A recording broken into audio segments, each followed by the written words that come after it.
What would you do if the sky split open and the world ended in a blinding flash? Forget aliens and zombies. The real nightmare is human-made and just a button away. Nuclear war movies don't just scare you, they crawl inside your head and set up camp. Are you ready to see how fragile civilization really is? Which of these films will haunt you long after the credits roll? Stick around, because the most disturbing visions of the apocalypse are the ones we might still create ourselves. Threads, 1984. If you think you've seen Bleak, you haven't watched Threads. This isn't just a movie, it's a dare. Made by the BBC at the height of the Cold War, Threads doesn't show you the world ending from a distance. It drops you right in the middle of it, in the everyday city of Sheffield, England. There are no action heroes or last-minute saves, just ordinary people, a pregnant couple, teenagers skipping school, families worrying about the bills. Then the bombs fall. The real terror in Threads isn't the explosion, it's the endless, hopeless aftermath. Buildings crumble, but it's the collapse of order, hope, and sanity that really hurts. The film strips away every illusion of safety, one radio broadcast and one heartbreak at a time. Radiation isn't just a plot device, it's a creeping, invisible death sentence. By the time the screen finally goes black, you're left stunned and a little changed. If you're looking for easy answers, Threads will disappoint you. It's not interested in heroes or villains, it wants you to sit with the raw reality of what happens when the world stops working and no one's coming to help. Decades later, Threads is still the nuclear apocalypse movie that other films whisper about in the dark. The day after 1983. Remember when a movie could paralyze an entire country? That's what happened when The Day After aired in America. Imagine flipping on your TV and finding out what nuclear war would actually look like. No popcorn, no comforting music, just a whole lot of panic. Kansas turns into ground zero, and the camera doesn't flinch as people try, and mostly fail, to outrun the end of the world. There are mushroom clouds, of course, but the most chilling thing is the quiet afterward. The Day After turns the familiar into something alien. Schools, highways, and supermarkets become battlegrounds and graveyards. Kids lose their innocence in the blink of an eye. Parents realize there's nothing left to protect. And the scariest part? The way society falls apart isn't dramatic. It's quiet, slow, and totally believable. The U.S. government actually set up a hotline for traumatized viewers after the broadcast. That's not hype, that's reality. If you ever needed proof that movies could shape a nation's fear, here it is.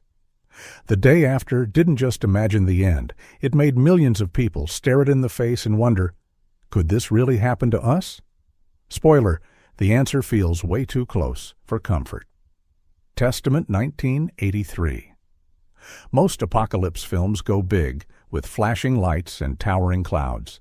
Testament goes small and ends up hitting even harder. Set in a California suburb, the story starts with a regular family doing regular things. Then the power cuts out. The TV signal fades. You never actually see the bomb, and that's the genius of it. The horror creeps in through empty streets, panicked radio announcements, and a mother's desperate hope that tomorrow will be better. Testament is about the slow fade of normalcy. There's no instant disaster, just day after day of food running out, neighbors disappearing, and children getting sick. The performances are heartbreakingly human. Jane Alexander's portrayal of a mother trying to shield her kids from a reality she can't control is a gut punch. There are no grand speeches, just the kind of quiet resilience that makes you wonder how you'd react if the world unraveled outside your door. The real question isn't who survives, but what's left to live for. By the time the credits roll, Testament has forced you to ask what it would mean to keep going, even when there's nothing left to hold on to. It's haunting in the way only the quietest, most honest films can be. When the Wind Blows, 1986. Don't let the charming animation fool you. When the Wind Blows is one of the most gut-wrenching nuclear war movies ever made. Jim and Hilda, a sweet British couple, believe that the government knows best and everything will turn out all right. Spoiler, it doesn't. When the sirens wail and the bomb drops, the couple follows their little instruction booklets, tape their windows, and wait for rescue. What follows is a slow, heartbreaking march into disaster, painted with bright, deceptively innocent colors. The film's real weapon is contrast. Every gentle cup of tea and cheerful pep talk is a stab to the heart because you know what's coming. Radiation sickness turns their cottage into a tomb, but Jim and Hilda keep hoping, keep loving, keep trying, because what else is there? The tragedy is in their innocence, their belief that the system will work even as the world around them crumbles. By the end, you'll wish you could step into the screen and warn them, even as you realize that's exactly the point. When the Wind Blows is a fairy tale for adults, and this one ends not with a happily ever after, but with the softest, saddest kind of heartbreak. Barefoot Jen, 1983. If you think cartoons can't scar you for life, you haven't met Barefoot Jen. Set in Hiroshima during World War II, this anime doesn't pull punches. It shows the atomic bomb from the ground through the eyes of a young boy who loses everything in an instant. 1 minute, Jen is complaining about rice for breakfast. The next, the sky turns to fire, and the world is shredded apart by a blast that's equal parts nightmare and history lesson. What sets Barefoot Jen apart isn't just the graphic imagery, though you'll never forget the silhouettes burned into walls or the screams of families searching the rubble. It's the humanity. You watch Jen claw through the ashes, fighting to save his mother and baby sister, his innocence stripped away one tragedy at a time. The horror is relentless, but so is the hope, however tiny and battered it might be. This isn't a story about politicians or soldiers. It's about kids trying to find clean water, mothers cradling burned children, and the stubborn will to survive, even when survival seems like a curse. Barefoot Jen dares you to look, to care, and to remember that these horrors really happened. It's more than haunting. It's unforgettable. Fail Safe, 1964. Forget fireballs and CGI. The scariest nuclear weapon in Fail Safe is a blinking light on a screen and a single, desperate phone call.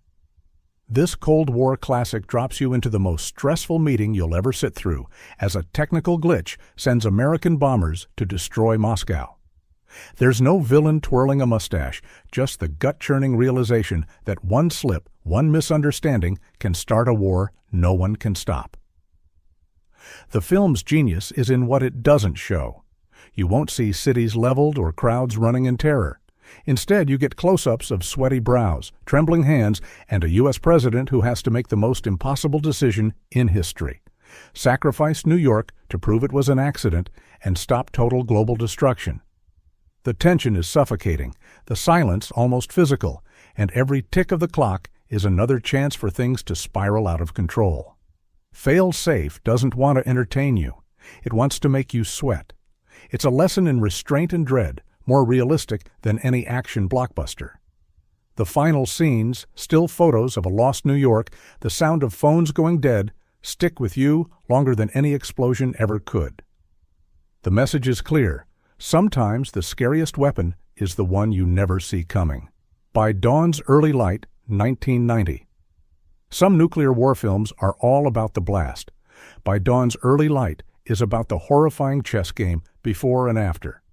When a rogue nuke detonates, the United States and the Soviet Union stand at the edge of mutual destruction. But the real drama isn't in the missiles, it's in the war rooms and cockpits, where every decision feels like it could be the world's last. This movie leans into the panic and pressure. You're right there as military brass argue over what's acceptable to lose. Fighter pilots wrestle with their own conscience, generals second-guess every move, and the president tries to thread the needle between disaster and diplomacy. The film's tension is relentless. No one knows who's really in charge, who's telling the truth, or whether there's any way out. By Dawn's Early Light isn't flashy, but that's exactly why it works.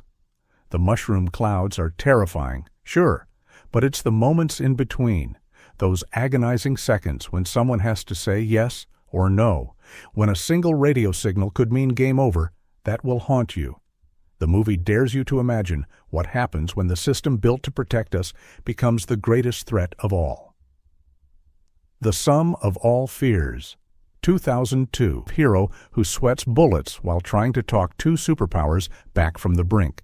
And Morgan Freeman brings gravitas to every word, making you believe that the fate of the world really could hang on a single sentence.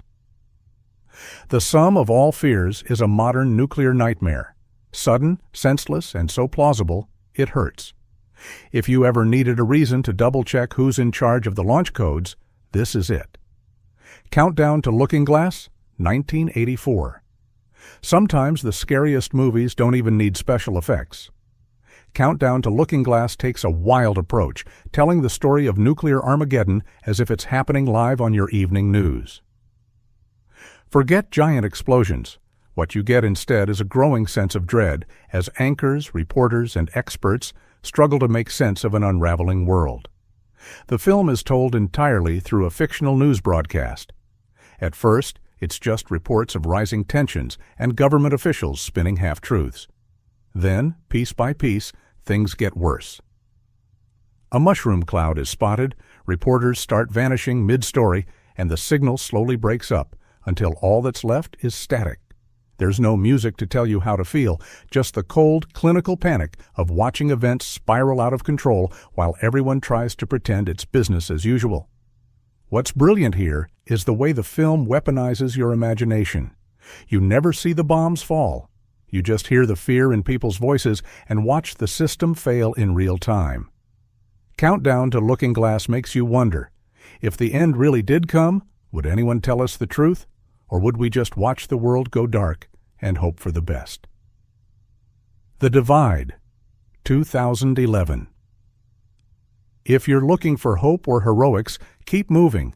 The Divide is a film that plunges you into the basement and bolts the door behind you.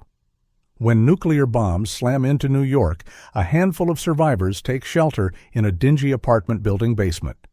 What follows isn't about rebuilding, it's about breaking down. Fast. The blast is just the opening act. The real horror unfolds in the cramped, suffocating dark, where fear and paranoia take over.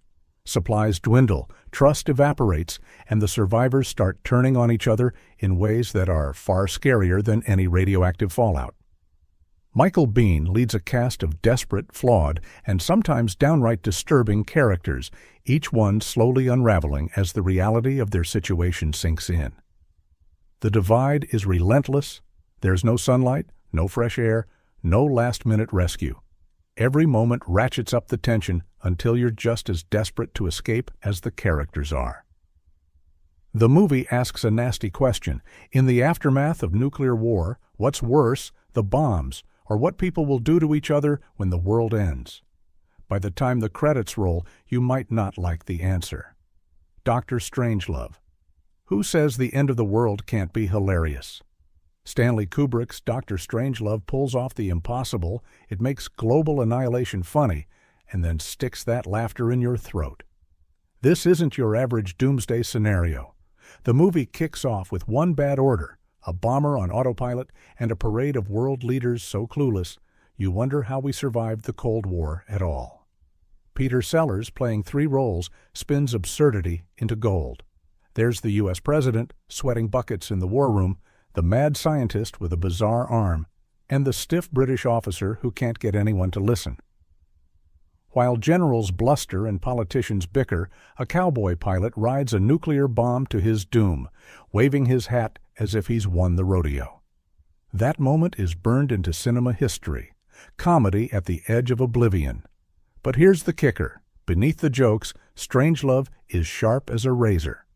The film exposes just how easily the world could be lost to red tape, ego, and plain old stupidity.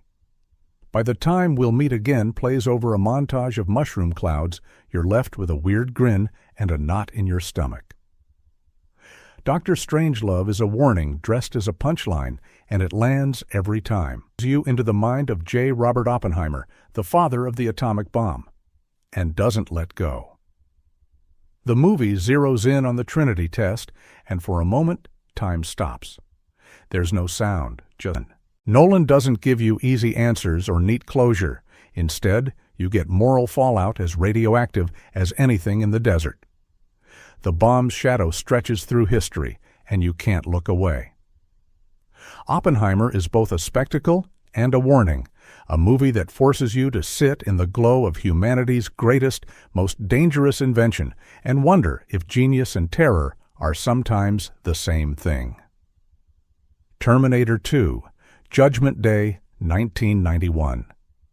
Think you know movie nightmares? Terminator 2's Judgment Day scene will make you rethink every sunny day in the park. This isn't science fiction, it's a vision that burned itself into the brains of an entire generation. Sarah Connor's dream starts with children on swings and ends with Los Angeles turned to ash, playgrounds incinerated, and a nuclear shockwave that peels flesh from bone in horrifying detail. James Cameron doesn't flinch. He lets the horror linger, the silence after the blast stretching out forever before the screams begin. Metal fences turn to liquid, skyscrapers crumble, and the sun itself becomes a weapon.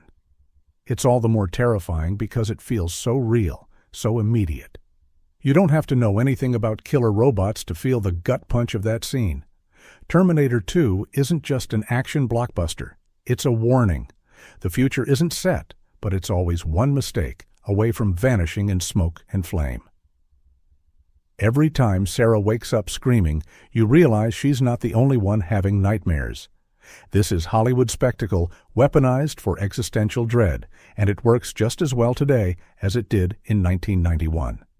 Right at Your Door, 2006. Not all nuclear nightmares come from mushroom clouds on the horizon.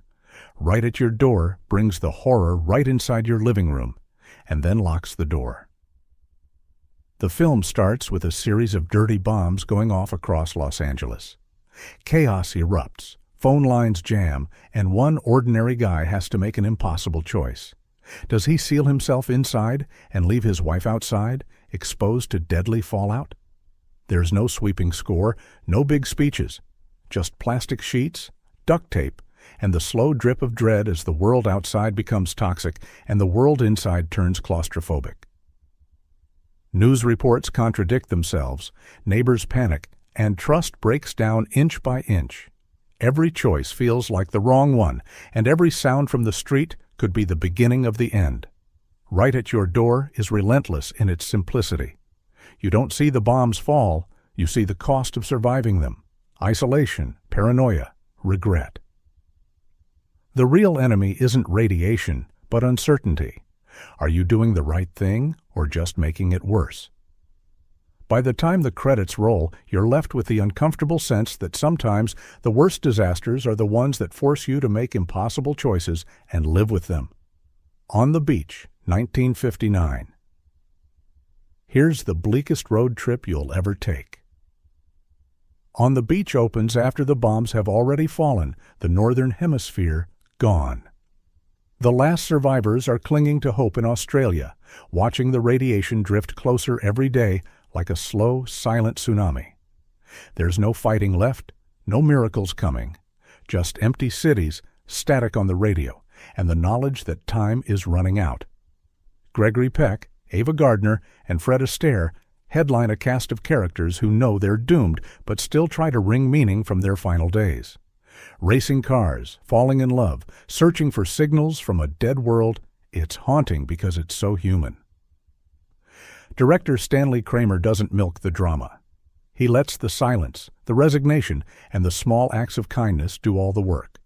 On the Beach isn't about the bang, it's about the echo, the slow fade, the heartbreak of realizing there's nothing left but memories. It's beautiful, sad, and quietly terrifying. When the end comes, it doesn't shout. It just waits. And sometimes that's the scariest thing of all.